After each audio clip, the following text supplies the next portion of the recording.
Hello friends, আমি জান্নাতুল ফেরদৌস আবারও চলে আসলাম নতুন একটি মুভির এক্সপ্লেনেশন নিয়ে। ছোটবেলায় আমরা অনেকেই রূপকথার সিন্ডারেলার গল্প শুনেছি। আজকে আমরা সেই মুভিটিরই এক্সপ্লেন করতে চলেছি। মুভিটির নাম হলো সিন্ডারেলা। এটি 2015 সালে রিলিজ হয়েছিল। মুভির শুরুতে একটি ছোট বাচ্চা মেয়েকে দেখানো হয়, যার নাম এলা। সে তার বাবা মার সাথে জঙ্গলের শেষ প্রান্তে এক বিশাল বাড়িতে সুখে বসবাস করত। এলা তার বাবা মার কাছে ঠিক যেন এক রাজকুমারী ছিল। এলা আস্তে আস্তে বড় হতে থাকে। এলাদের বাড়িতে যে সকল পোষা প্রাণী ছিল, এলা তাদের খুব ভালোবাসতো এবং তাদের রোজ খাবার দিত। একদিন এলার মা এলাকে বলে যে আমি বিশ্বাস করি পশু পাখিরা আমাদের ভাষা বুঝতে পারে এবং তারাও আমাদের সাথে কথা বলে। এলার বাবা একজন বণিক ছিল, তাই কাজের সূত্রে তিনি বেশি সময় বাড়ির বাইরে থাকতেন। এলার বাবা যখনই বাসায় ফিরতেন, এলার জন্য কোনো না কোনো গিফট নিয়ে আসতেন। এলাও তার বাবাকে খুব ভালোবাসতো। একদিন এলার মা এলাকে ঘুম পাড়িয়ে যখন বাইরে আসে, সে অজ্ঞান হয়ে পড়ে যায়। এলার মা অসুস্থ ছিল, তার হাতে বেশি সময় ছিল না, তাই সে এলাকে ডেকে পাঠায় কিছু কথা বলার জন্য। সে এলাকে বলে, আমি অসুস্থ, আমার হাতে বেশি সময় নেই, আমি তোমাকে কিছু কথা বলতে চাই। তুমি আমাকে কথা দাও তুমি সবার প্রতি দয়ালু থাকবে এবং কারো সমস্যা হলে তার পাশে থাকবে এবং তাকে সাহায্য করবে। এরপর এলার মা মারা যায়। এরপর অনেক বছর পার হয়ে যায় এবং আমরা দেখি এলাও অনেক বড় হয়ে গেছে। একদিন এলা তার বাবাকে গল্প শোনাচ্ছিল। তখন এলার বাবা এলাকে বলে যে তার এক বন্ধু মারা গেছে, এখন তার স্ত্রী বিধবা এবং তার দুটি মেয়ে রয়েছে। এলা যদি অনুমতি দেয় তাহলে সে ওই মহিলাকে বিবাহ করতে চায়। তখন এলা বলে যে তার কোনো আপত্তি নেই। পরের দিন লেডি প্রেমাইম তার দুই মেয়ে বেলজেলা এবং অ্যানাস্টেসিয়াকে নিয়ে তাদের বাসায় আসে এবং সঙ্গে একটি বিড়ালও নিয়ে আসে। পরের দিন এলার স্টেপ মাদার তাদের বাড়িতে একটি অনুষ্ঠানের আয়োজন করে। সেখানে শহরের নামি দামি মানুষজনকে ইনভাইট করে। অন্যদিকে এলা তাদের বাড়িতে থাকা কিছু ইঁদুরকে তার স্টেপ মাদারের বিড়াল থেকে বাঁচিয়ে নেয়। এরপর এলা তার বাবার কাছে যায়। তার বাবা সেই অনুষ্ঠানে যোগ না দিয়ে ঘরে বসে কিছু কাজ করছিল। সে এলাকে বলে কাজের সূত্রে তাকে বাহিরে যেতে হবে, কিন্তু এলা তার বাবাকে বলে তুমি তো কয়েকদিন আগেই ফিরেছো। এলার বাবা জানায় সে কিছুদিনের মধ্যেই ফিরে আসবে। এরপর এলার বাবা চলে গেলে এলার স্টেপ মাদার এলাকে বলে তুমি আমাকে ম্যাডাম বলে ডাকবে।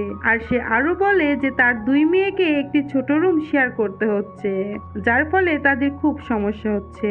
তখন এলা তার স্টেপ মাদারকে বলে তারা চাইলে আমার রুমটি শেয়ার করতে পারে, কারণ আমার রুমটি অনেক বড়। তখন লেডি প্রেমাইম এলাকে বলে তাহলে তুমি বাড়ির এদিকে ঘুমাবে, কেননা পুরো বাড়িতে এখন ডেকোরেশনের কাজ চলছে। এরপর এলা বাড়ির সবচেয়ে উপরে এদিকে চলে আসে। সেখানে এলা তার অ্যানিমেল বন্ধুদের সঙ্গে থাকা শুরু করে। যদিও এখানে থাকা এলার জন্য কষ্টের ছিল, তারপরও সে এটা ভেবে খুশি ছিল যে তার স্টেপ মাদার এবং তার মেয়েদের বারবার দেখতে হবে না। কিন্তু তার ধারণা ভুল ছিল।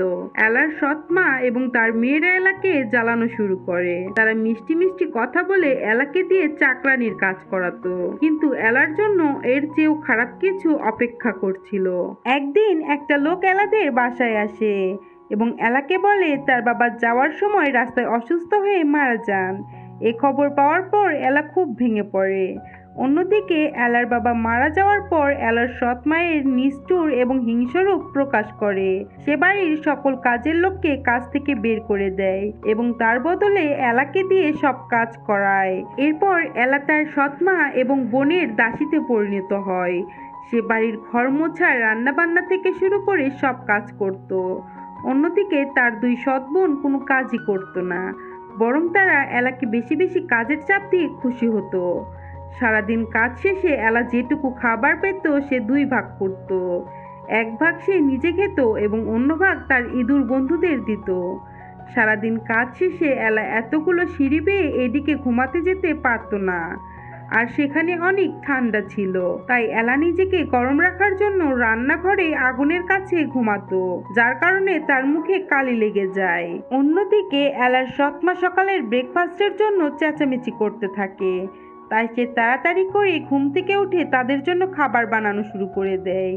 এরপর সে খাবার নিয়ে টেবিলে আসলে তার মুখে কালি দেখে তার দুই সৎ বোন এলাকে সিন্ড্রেলা বলে ব্যঙ্গ করতে থাকে। সিন্ড্রেলা মানে সম্ভবত কালীমুখ। এরপর তার সৎ মা বলে, তোমার কোনো যোগ্যতা নেই যে তুমি আমাদের সাথে একই টেবিলে বসে খাবার খাবে। এরপর এলা অন্য রুমে চলে আসে এবং কাঁদতে থাকে। এরপর এলা তার ঘোড়াটিকে নিয়ে বেরিয়ে পড়ে জঙ্গলের দিকে।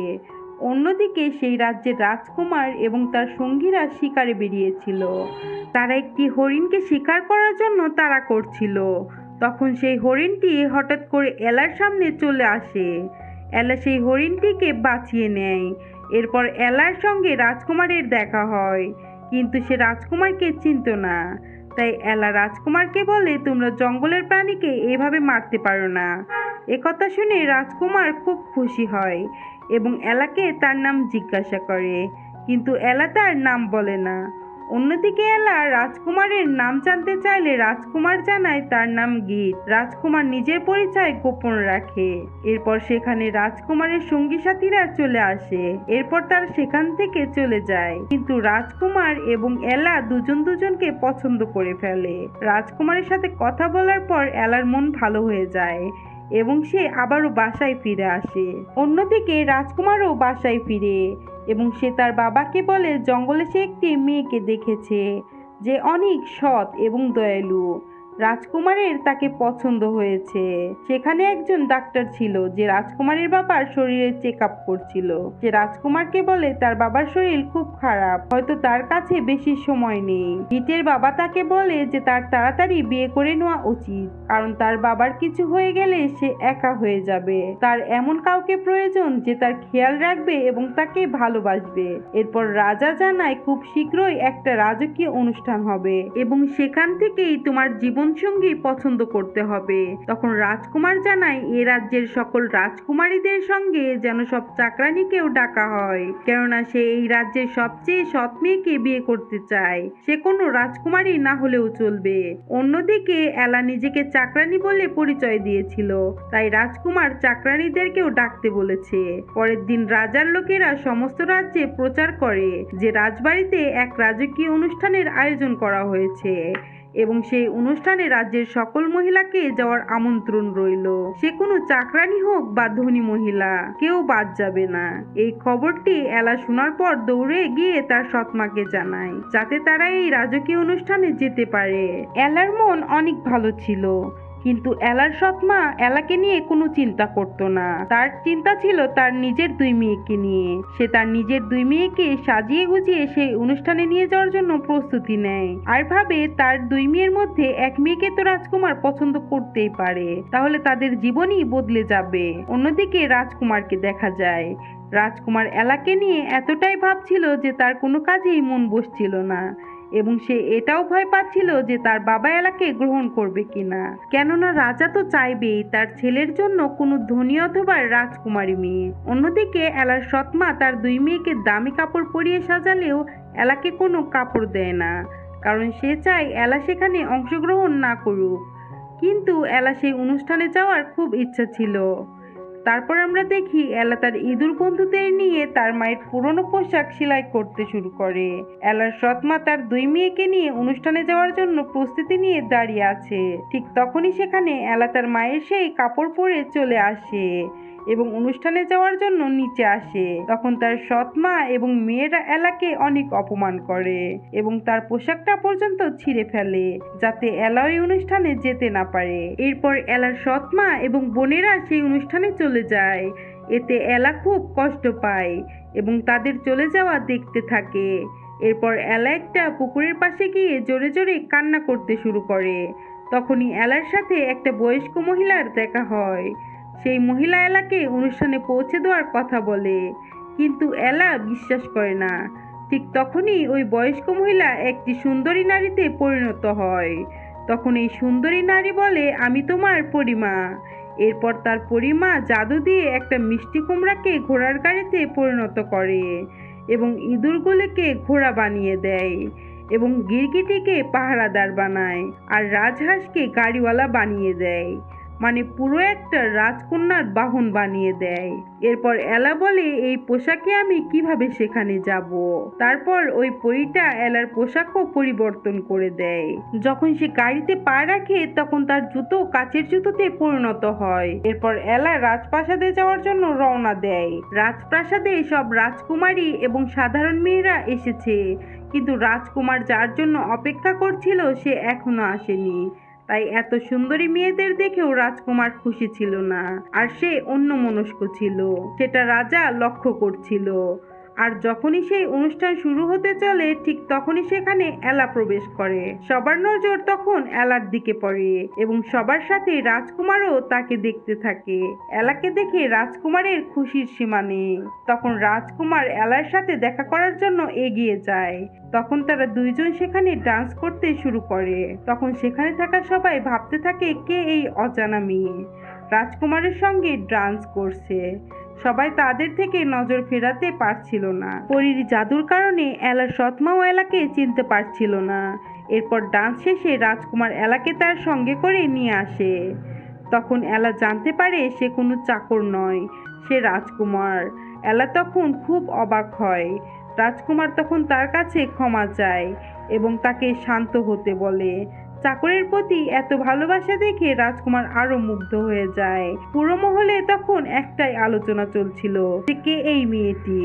এরপর সে বাড়ির দিকে দৌড়াতে থাকে। এরপর সিঁড়ি থেকে নামার সময় এলার পা থেকে আবার সে জুতোটি খুলে পড়ে যায়। তার পিছনে রাজকুমার ছিল বলে সে জুতোটি না নিয়েই তার বাহনে বসে পড়ে আর সেখান থেকে চলে যেতে থাকে। এরপর রাজকুমার এসে জুতোটি নেয় আর জুতো নিয়ে যখনই এলার পিছু করতে যাবে ঠিক তখনই সেনাপতি এসে বাকি সৈন্যদের নিয়ে এলার পিছু করতে থাকে। আর তখনই ঘড়িতে রাত 12টা বেজে যায় আর এলার সবকিছু পরিবর্তন হতে শুরু করে। আর এটা দেখে গিরগিটি তাদের আটকানোর জন্য রাজপ্রাসাদের গেট বন্ধ করে দেয়। এরপর কিছু দূর যাওয়ার পর তাদের সবাই আবার আগের রূপে ফিরে আসে, শুধু এলার জুতো ছাড়া। এরপর এলা ঘরে ফিরে আসে। হঠাৎ এলা পিছন ফিরে লক্ষ্য করে তার সৎমা এবং বোনেরা আসছে। তারপর সে তাড়াতাড়ি করে ঘরের ভিতরে গিয়ে তার জুতোটি লুকিয়ে ফেলে। এরপর সিন আবারও রাজপ্রাসাদে আসে।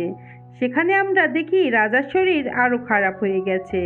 সে তার শেষ সময়টি তার ছেলের জন্য কিছু করে যেতে চায়। তাই রাজা রাজকুমারকে সেই পছন্দের মেয়েটিকে বিয়ে করার অনুমতি দেয় এবং বলে যত তাড়াতাড়ি সম্ভব তুমি ওই মেয়েটিকে খুঁজে বের করে বিয়ে করে ফেলো। এরপর রাজা সেখানেই মারা যায়। এরপর রাজকুমার নতুন রাজা হয়ে রাজ্যবাসীর মধ্যে এই ঘোষণা দেয় যে ওই মেয়েটির আরেকটা জুতো দেখাবে তাকে রাজকুমার বিয়ে করবে, কেননা একটি জুতো রাজকুমারের কাছে রয়েছে এবং অন্যটি যার কাছে থাকবে সেই তো সেই মেয়েটি। এ খবর শুনে এলা তাড়াতাড়ি করে বাসায় ফিরে আসে এবং তার জুতোটি খুঁজতে থাকে, কিন্তু সে দেখতে পায় জুতোটি তার সৎমা আগেই সরিয়ে ফেলেছে। তার সৎমা এলাকে বলে যে জুতোটি সে তখনই ফিরিয়ে দিবে যদি রাজকুমারের সাথে বিয়ের পর তাদেরকেও সেই রাজপরিবারে নিয়ে যায় এবং তার সৎ বোনদের কোনো ধনী ফ্যামিলির ছেলের সাথে বিয়ে দেয়। এলা তাতে রাজি না হওয়ায় তার সৎমা সেই জুতোটি ভেঙে ফেলে এবং সেই ঘরের মধ্যে এলাকে বন্দি করে সেখান থেকে চলে যায়। এরপর এলার সৎমা জুতোর ভাঙা অংশটি নিয়ে রাজবাড়িতে যায় এবং ডিউকের সাথে দেখা করে।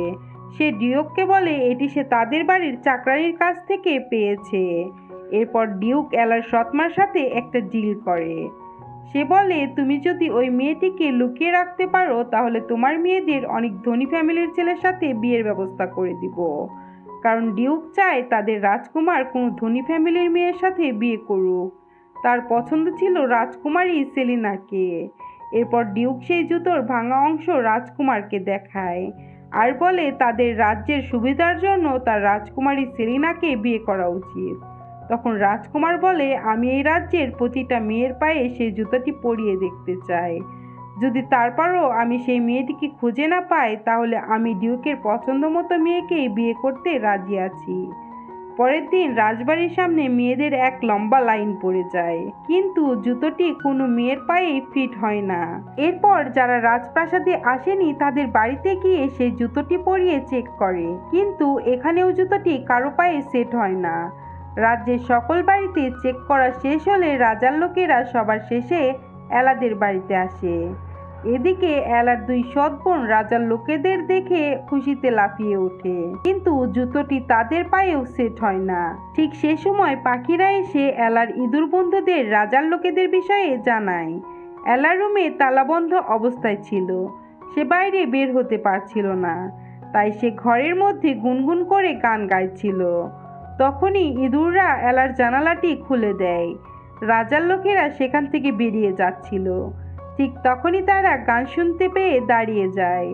তখন ক্যাপ্টেন এলার সৎমাকে বলে যে আপনার বাসায় কি অন্য কোনো মেয়ে আছে? কিন্তু এলার সৎমা জানায়, না, আমরা তিনজনই এই বাড়িতে বাস করি। তখন ডিউক বলে, এই মহিলাটি হয়তো সত্য কথা বলছে, আমার মনে হয় আমাদের এখান থেকে চলে যাওয়া উচিত। তখনই সেই সৈনিকদের মধ্যে ছদ্মবেশে লুকিয়ে থাকা রাজা বেরিয়ে আসে আর বলে, এত মিষ্টি সুরে কে গান গাইছে আমি দেখতে চাই।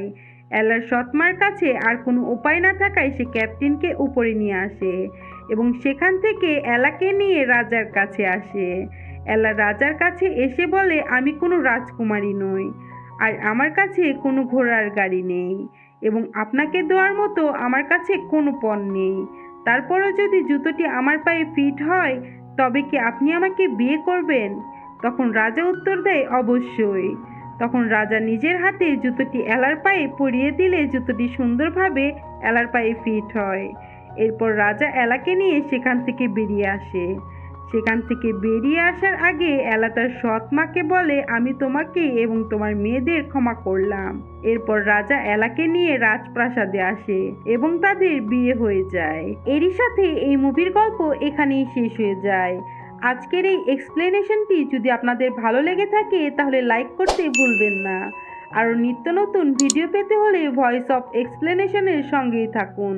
ধন্যবাদ।